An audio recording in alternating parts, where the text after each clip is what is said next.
मधुसूदन, मनुष्य का शरीर त्यागने के बाद जीवात्मा कहां जाता है?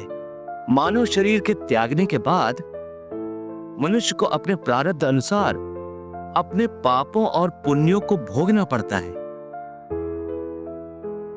इसके लिए भोग योनियां बनी हैं, जो दो प्रकार की हैं, उच्च योनियां और नीच योनियां।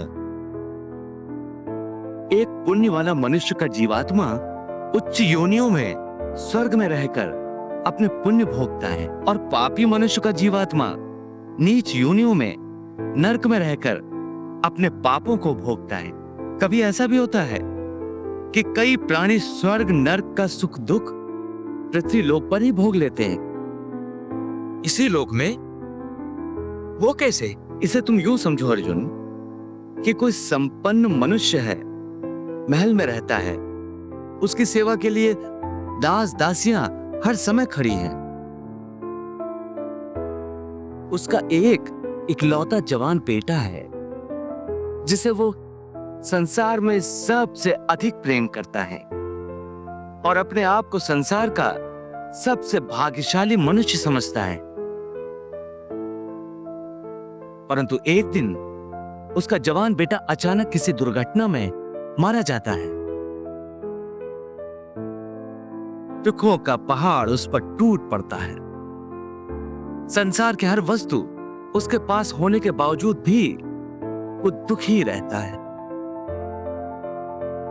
और मरते दम तक अपने पुत्र की मृत्यु की पीड़ा से मुक्त नहीं होता। तो पुत्र के जवान होने तक उस मनुष्य ने जो सुख भोगे हैं वो स्वर्ग के सुखों की भांति थे, और पुत्र की मृत्यु के बाद उसने जो दुख भोगे हैं वो नरक के दुखों से बढ़कर थे, जो मनुष्य को इसी तरह इसी संसार में रहकर भी अपने पिछले जन्मों के सुख दुख को भोगना पड़ता है। वाह प्रभु वाह! हे मधुसूदन, अब ये बताओ कि मनुष्य अपने पुण्यों को किन किन योनियों में और कहां भोगता है? हे अर्जुन, पुण्यवान मनुष्य अपने पुण्यों के द्वारा किन्नर, गंधर्व अथवा देवताओं की योनियां धारण करके स्वर्ग लोक में तब तक रहता है जब तक उसके पुण्य क्षीण नहीं हो जाते। अर्थात ये कि प्राणी के हिसाब में जितने पुण्य कर्म होते हैं उतनी ही देर तक उसे स्वर्ग में रखा जाता है। जब पुण्यों के फल की अवधि समाप्त हो जाती है तो उसे फिर पृथ्वी लोक में वापस आना पड़ता है और मृत्यु लोक में पुनर्जन्म धारण करना पड़ता है। प्राप्य पुण्य कृताम लोकान पुष्यत्वा शाश्वती समाः शुचीनाम श्रीमताम गेहे योग भ्रष्टो अभिजायते।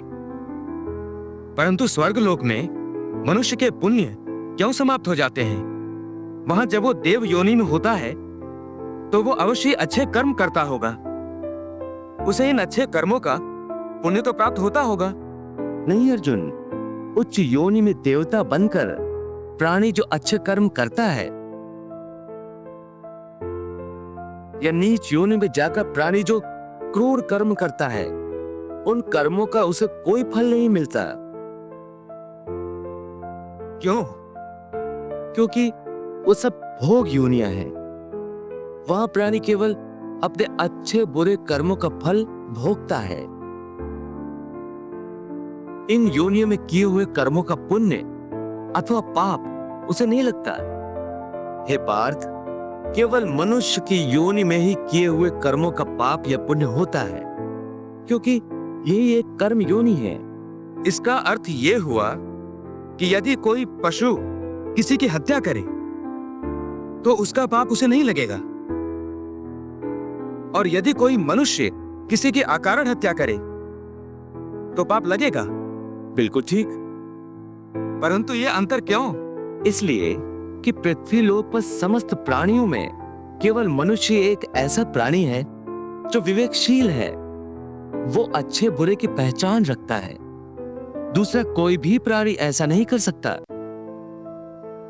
इसीलिए यदि सांप किसी मनुष्य को अकारण भी डस ले और वो मर जाए तो सांप को उसके हत्या का पाप नहीं लगेगा। इसी तरह शेर दूसरे जानवरों की हत्या करता है तो उसे उसके पाप नहीं लगता। या बकरी का उदाहरण लो, बकरी किसी की हत्या नहीं करती, घास फूस खाती है, इस कारण वो पुण्य की भागी नहीं बनती। पाप पुण्य का लेखा जोखा अर्थात प्रारब्ध केवल मनुष्य का बनता है।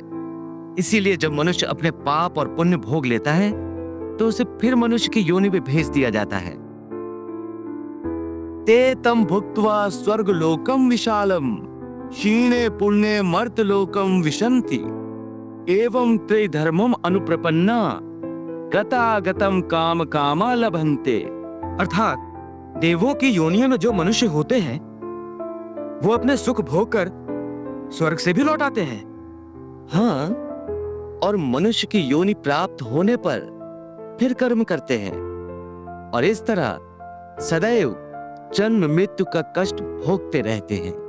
हे मधुसूदन, क्या कोई ऐसा स्थान नहीं जहां से लौटकर आना ना पड़े और जन्म मरण का ये चक्र समाप्त हो जाए? ऐसा स्थान केवल परम धाम है, अर्थात मेरा धाम, जहां पहुंचने के बाद किसी को लौट कर नहीं आना पड़ता। इसी को मोक्ष कहते हैं। न तद्भास्यते सूर्यो न शशांको न पावकः यद गत्वा न निवर्तन्ते तद धाम परमम मम। मनुष्य जन्म का प्रधान उद्देश्य मोक्ष प्राप्त करना है और यह मोक्ष केवल मनुष्य योनि द्वारा ही प्राप्त हो सकता है। इसीलिए मनुष्य के शरीर को मोक्ष का द्वार कहा जाता है। हे अर्जुन, मानव शरीर बड़ी मुश्किल से मिलता है, इसे यूं ही गंवाना नहीं चाहिए। देवता भी मानुष शरीर की आकांक्षा करते हैं, परंतु मनुष्य की विडंबना यही है कि वो इस शरीर को अर्थात मोक्ष के अवसर को गंवाता रहता है। सारी आयु भोग विलासों में बिताता है, यहां तक कि जब शरीर छूटने का समय आता है तब भी वासना उसका पीछा नहीं छोड़ती। हे अर्जुन, मृत्यु के समय जो वासना मनुष्य के मन में दृढ़ रहती है, उसी वासना के अंतर्गत मनुष्य का दूसरा जन्म होता है। यम यम वापि स्मरन् भावम त्यजति अन्ते कलेवरम तम तमे वैत्ति कौन्ते सदा तद्भाव भावितः। प्रभु, भगवान श्री कृष्ण ये क्या कह रहे हैं कि मृत्यु के समय मनुष्य के मन में जो वासना या अधूरी कामना होती है, मनुष्य का अगला जन्म उसी के अंतर्गत होता है। इसका क्या अर्थ है? देवी, इस समय भगवान श्री कृष्ण ने जो कहा है वो अत्यंत गोपनीय है और गूढ़ ज्ञान है, बल्कि इसे एक गुप्त विद्या ही समझो। जिसे ये विद्या आ जाए उस प्राणी को बड़े सहज तरीके से मोक्ष मिल जाता है। मैं समझी नहीं भगवान, ये गुप्त विद्या क्या है? देवी, ये गुप्त विद्या मरने की विद्या है। प्रभु का कहना है कि प्राणी ने चाहे कैसा भी जीवन व्यतीत किया हो, अंतकाल में यदि वो एकाग्र मन होकर केवल प्रभु का ध्यान करते हुए शरीर का त्याग करे तो वो सीधा परमात्मा के चरणों में पहुंच जाता है, जहां से उसे वापस नहीं आना होता। अंतमता सोई गता, अर्थात मृत्यु का क्षण बड़े महत्व का क्षण होता है। इस क्षण में प्राणी जिस बात का ध्यान करता है उसी के अनुसार उसे दूसरा जन्म प्राप्त होता है। भगवान, इस गूढ़ बात को कोई उदाहरण देकर समझाने की कृपा करें। देवी, इस संबंध में महर्षि जड़भरत से अच्छा क्या उदाहरण हो सकता है? जड़ भरत? जड़ भरत एक निष्पाप ऋषि थे। वो मुक्ति के द्वार तक पहुंच चुके थे। उन्होंने हिरण के एक बेसहारा बच्चे को पाल लिया था। उस बच्चे से उनका मन इतना लग गया था कि हर समय उन्हें हिरण के बच्चे की ही चिंता लगी रहती थी। यहां तक कि अपनी मृत्यु के समय भी उनका ध्यान उसी बच्चे में था।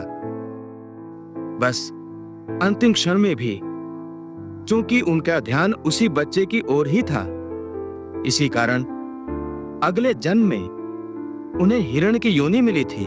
प्रभु, मृत्यु के समय का इतना महत्व क्यों होता है? देवी, मनुष्य की मृत्यु का समय मोक्ष का अवसर होता है। ऐसे समय में यदि मनुष्य अपने विधाता से मिलन के बदले उसकी माया के मोह में पड़ा रहे, तो ये विधाता का अपमान जैसा ही है।